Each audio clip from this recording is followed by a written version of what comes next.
Ek is so dankbaar vir elkeen van julle wat hier is vandag. En watter tyd om oor terug te kyk en om die goedheid van God te sien in ons lewens. Nou, as mens so terugkyk oor die lewe, is daar baie dinge waaroor mens spyt is, wat jy verkeerdelik gesê het. Tye wat jy wens, jy eerder die wag van liefde en waarheid en waarde en van wysheid toegepas het.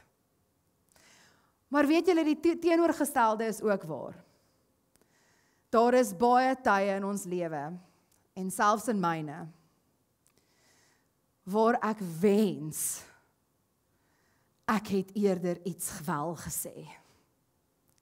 Waar ek wens, ek het my waardering meer uitgespreek. Waar ek wens, ek het iemand raad gegee, selfs waar ek mense gewaarsku het eerder.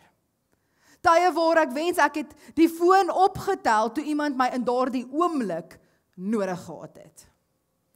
So om te weet wanneer om stil te bly en wanneer om te praat en hoe om te praat, is 'n vaardigheid wat ons lewenslang gaan moet leer. En die verantwoordelikheid is soveel groter vir ons as Christene. En dit is hoekom ons die Heilige Gees nodig het.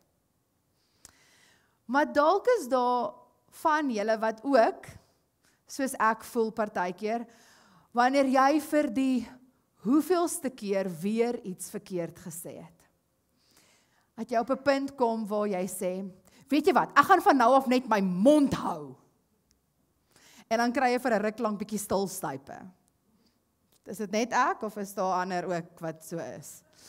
Nou, hierdie is nie noodwendig die regte geesvervulde antwoord nie. Want die Bybel is baie duidelik, daar is tye wanneer die mond moet praat. En dit is waaroor ek vandag met julle oor wil gesels.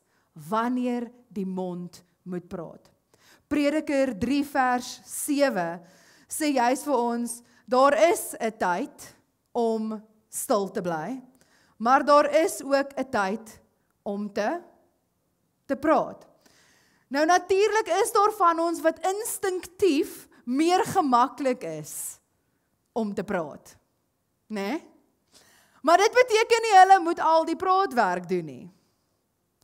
Aan die ander kant dink ek daar is baie van ons hier vandag wat die Heilige Gees 'n bietjie meer gaan moet oortuig. Om te groei, om hulle mond as 'n instrument in die hand van die Here te sit. Want ja, ons het 2 ore, wat beteken ons moet gou wees om te luister, maar ons almal het ook 'n mond. So dit beteken dat daar gaan tye wees, en ek beloof jou, daar gaan meer tye wees as wat jy dink, wat die Here van jou gaan verwag, om te getuig. Om sy mondstuk te wees, vir die wat sy woord nodig het. Nou, deesdae kan jy omtrent enige sosiale media plasing oopmaak.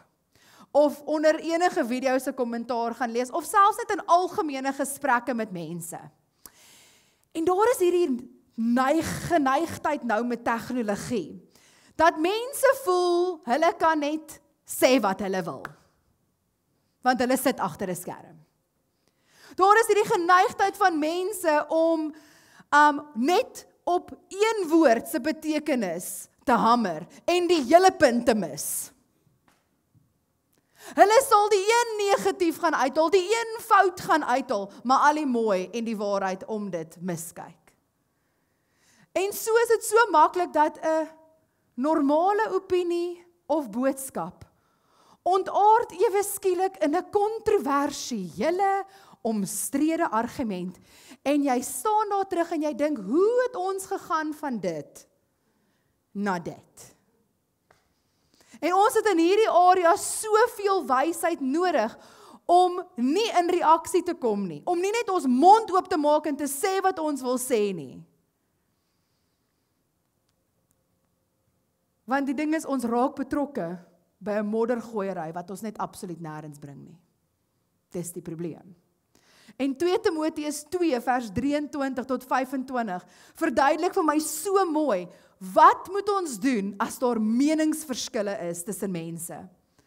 Dit sê, maar vermy die dwaase en afbrekende twisgesprekke.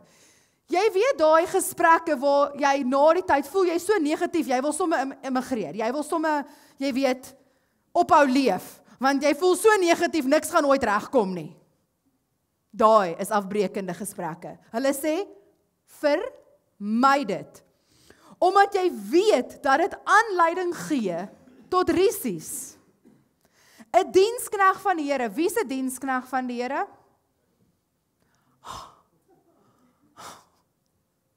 Ek dink ek was ooit so trots op my lewe nie. Elkeen, julle is reg, elkeen van julle is 'n dienskneg van die Here. So hierdie is vir almal van ons nou. 'n Dienskneg van die Here moenie rusie maak nie. Jy moet nie net begin nie. Jy moet ook nie deel vorm daarvan nie. Ons moet nie rusie maak nie. Maar ons moet vriendelik wees teenoor almal. Bekwam om te... Sorry, met wie praat hy? Met elkeen van ons. En jy het nogals jou mond en woorde nodig om te onderrig. So dit is hoekom Paulus ook gesê het, van julle moes al begin leer het, maar julle is nog soos kinders wat melk drink. Van julle moes al disippels begin maak het. Want hy sê, so 'n dienskneg van die Here is veronderstel om bekwaam te wees, om onderrig te gee. Iemand wat teenstanders, so dis nie net in die kerk nie.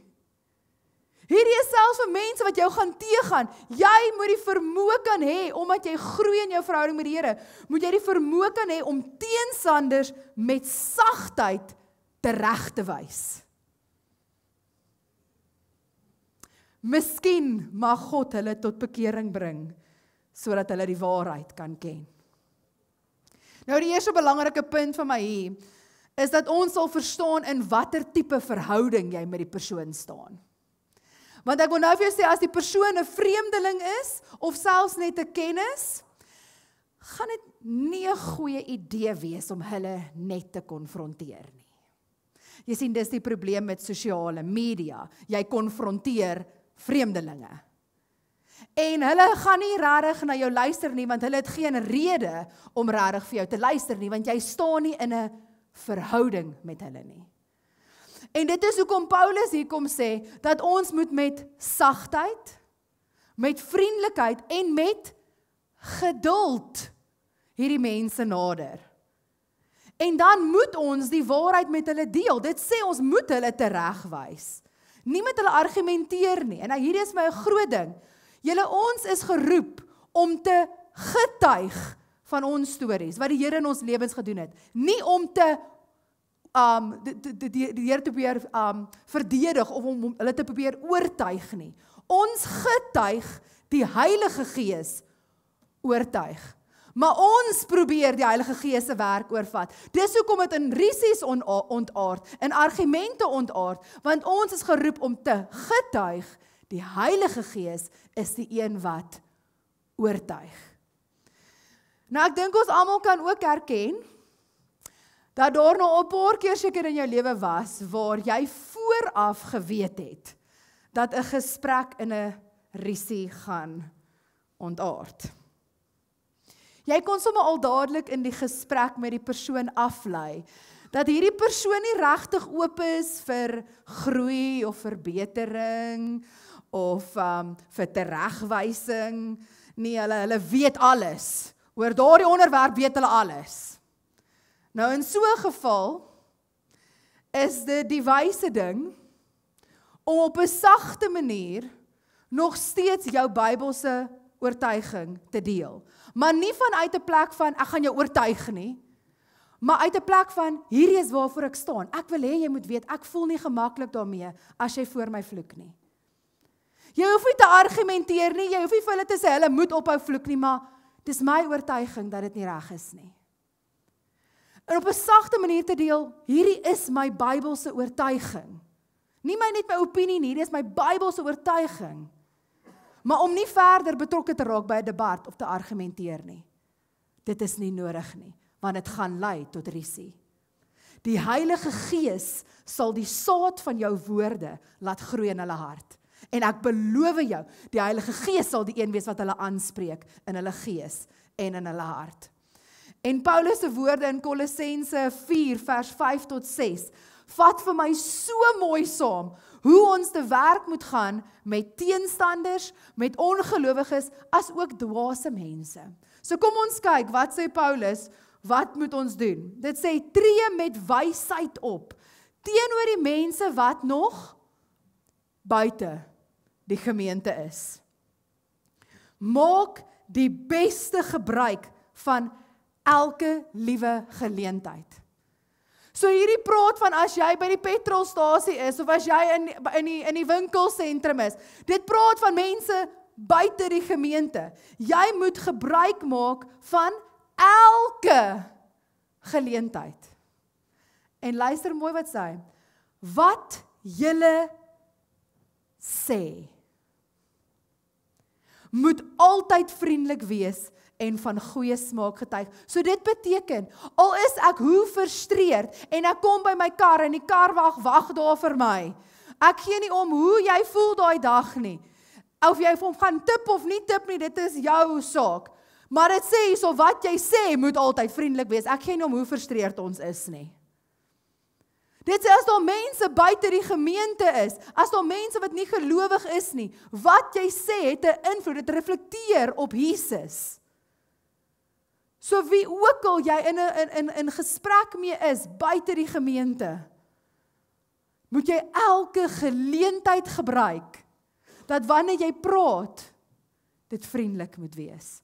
Maak nie saak hoe jy voel nie, dit moet van goeie smaak getuig. En dan antwoord hy sê, en julle moet weet, hoe julle elkeen behoort te antwoord. Julle moet weet. Nou as ek weet, ek moet iets weet, sal ek na die boek toe gaan wat al die antwoorde het. So, ja, belangrik om dit in gedagte hou. Nou julle, om te onderskei tussen wanneer om te praat en wanneer om stil te bly, gaan altyd vir my terugkom na wat bring die Here die meeste eer. Nie net in daardie oomblik nie, maar ook oor die langtermyn. Want ek wil vir jou sê, in daardie oomblik kan dit dalk ongemaklik en moeilik wees om iets te sê, maar oor die langtermyn mag dit dalk God vererend wees. We call it tough love sometimes. So dit gaan altyd terug na wat gaan God die meeste eer bring. Nie net in hierdie oomblik nie, maar ook oor die langtermyn.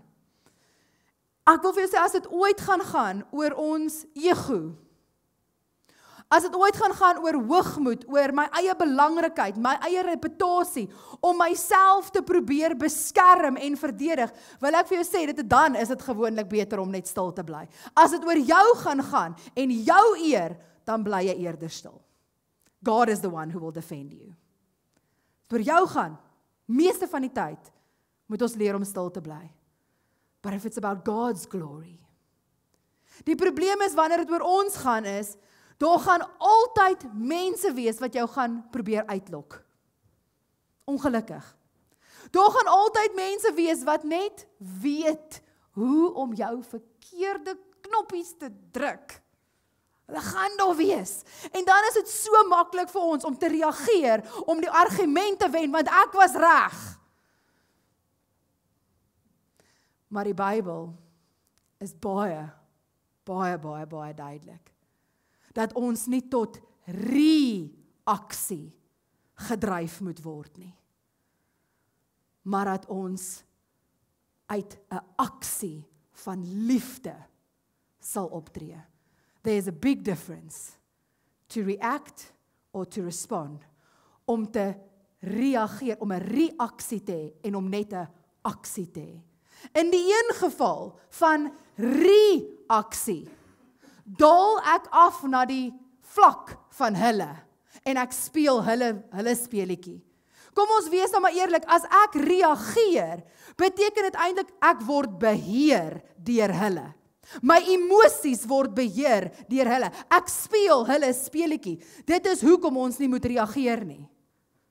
Maar in die ander geval, as ek nie reageer soos wat hulle wil hê ek moet nie, stop ek hulle net so in hulle voetspore. En ek roep hulle tot 'n hoër standaard. So ons moet nie praat uit 'n mond wat reageer nie. Maar ons moet wel praat vanuit 'n plek van selfbeheersing, uit 'n plek van aksie deur liefde. Nou wat word daar ook van ons verwag wanneer dit kom by hoe ons moet praat teenoor ons medegelowiges? Eerstens wil ek gou vinnig gaan kyk na Galasiërs 6 vers 1. Dit sê broers en susters, wanneer iemand in die een of ander sonde verval, moet julle wat deur die Gees gelei word, daardie persoon nederig reghelp. Hoekom is hierdie die een area waarvan meeste van ons terugdeins?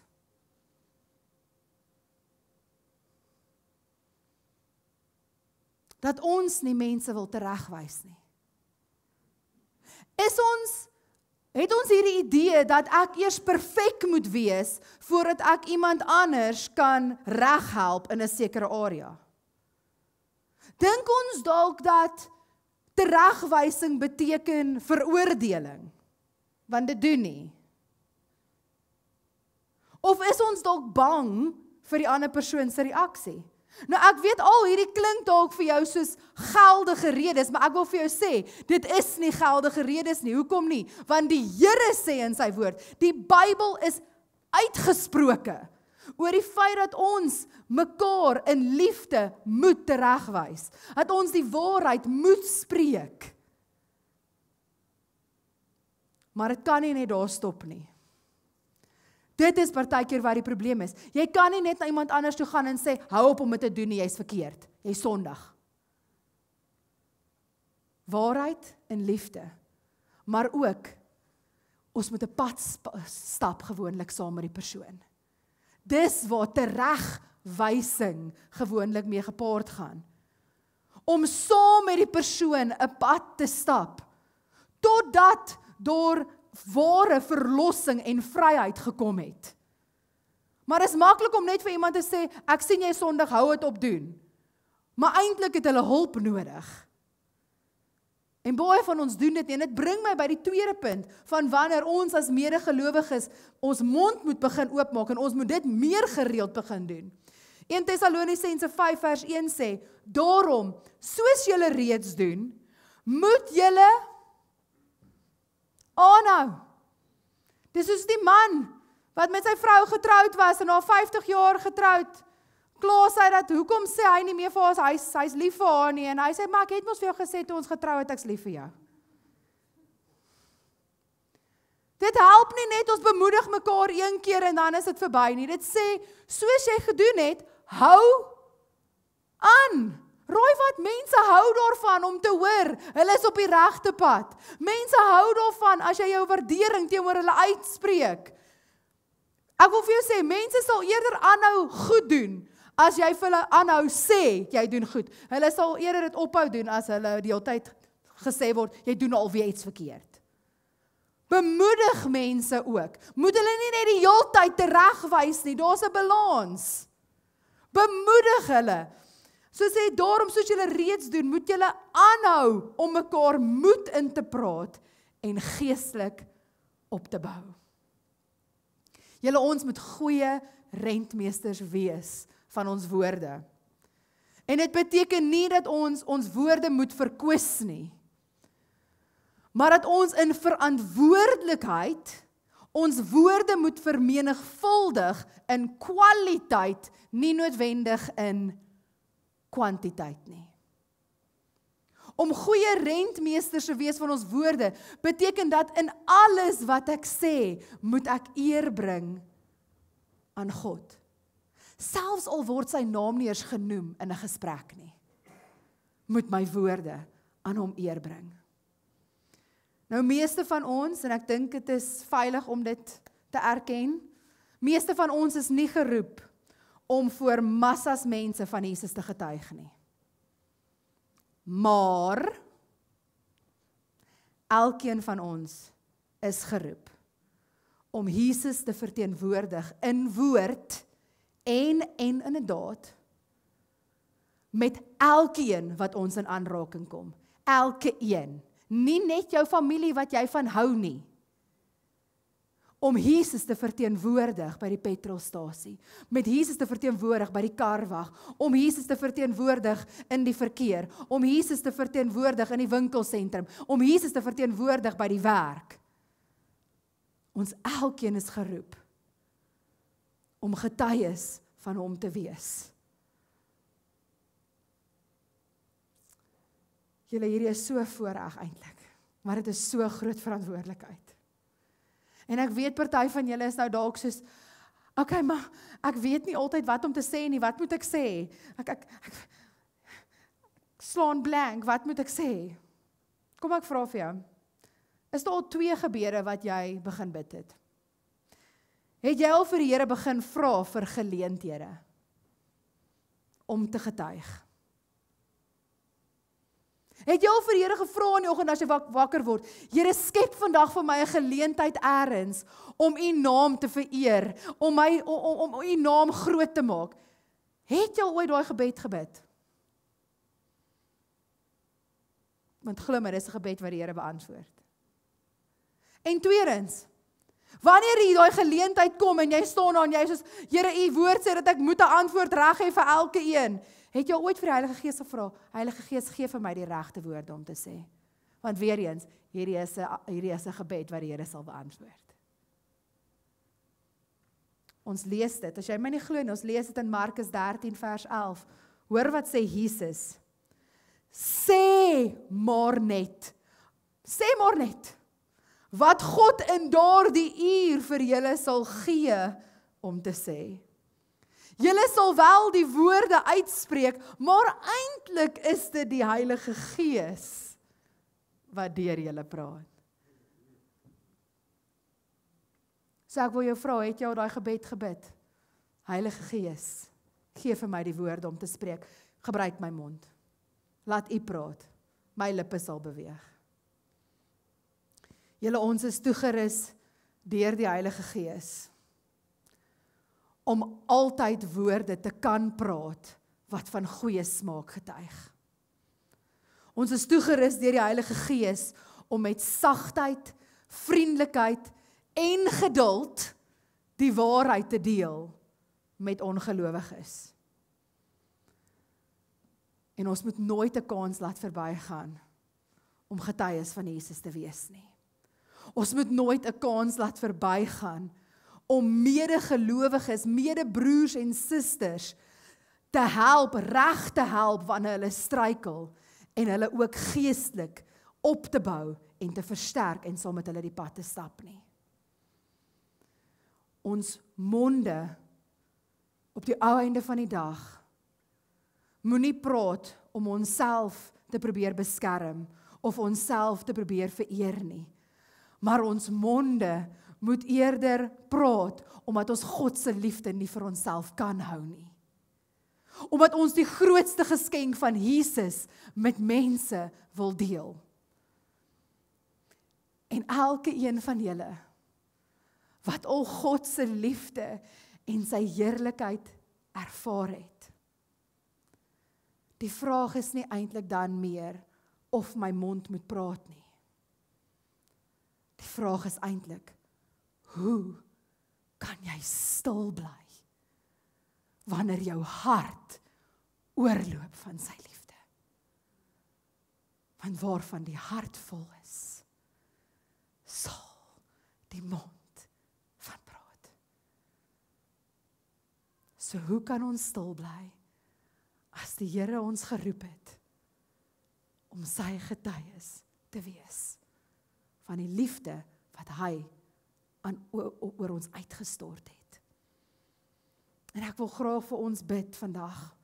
En ek wil graag vir elke een bid Want hierdie is nie vir 'n spesifieke persoon nie, hierdie is vir elke persoon wat sê, ek glo nie net in Jesus nie, maar ek glo dat hy my geroep het om hom te volg.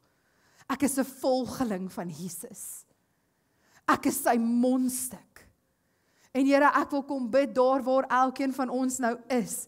Father, I pray that you will be the one that loosens our tongues. Holy Spirit, I pray that you will be the one that will come and will give us the right words to speak. Here, ek wil bid dat wanneer ons met ongelowiges te doen het, wanneer ons met teenstanders te doen het, Heilige Gees, wil ek bid dat die krag van die Heilige Gees oor ons sal kom, en dat ons nie in argumente sal betrokke, of risie sal betrokke raak, of debatte sal betrokke raak nie, maar Here, dat ons met 'n vrede en 'n sagtheid ons Bybelse oortuigings kan deel, en dat dit saad sal wees wat gesaai word. Dat mense sal weet waarvoor ons staan. Want ons is nie skaam vir U nie. Ons is nie skaam vir die waarheid nie. Maar Here, dat ons altyd dit sal doen met 'n sagtheid, met 'n geduld, met 'n liefde. Dat ons woorde altyd van goeie smaak sal getuig, Here. En Here, dan wil ek kom bid vir ons as broers en susters. Reg oor die wêreld. Here, dat ons weer opnuut 'n waardering vir mekaar sal kry, 'n begeerte sal kry om mekaar moed in te praat en te versterk. Here, dat ons meer sal mekaar opbou as wat ons ooit mekaar sal afbreek, Here. Ek bid sommer teen afbrekende twisgesprekke, Here. Dat daai wagte voor ons mond gesit sal word. Maar dat ons mond vrylik sal vloei wanneer dit praat in liefde van opbouing om mekaar geestelik te versterk.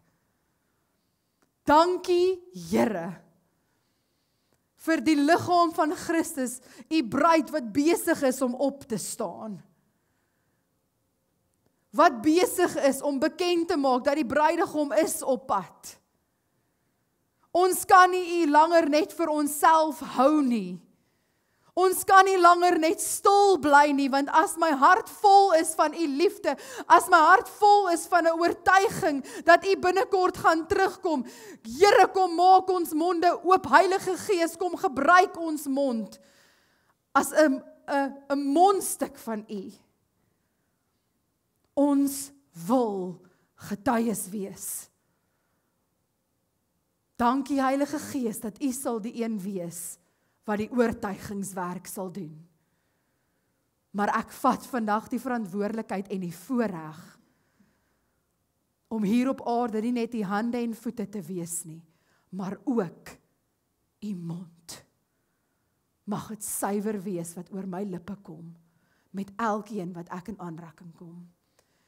En ek bid dit in die kosbare naam wat ons wil ego, vir elkeen daar buite, Jesus. Amen.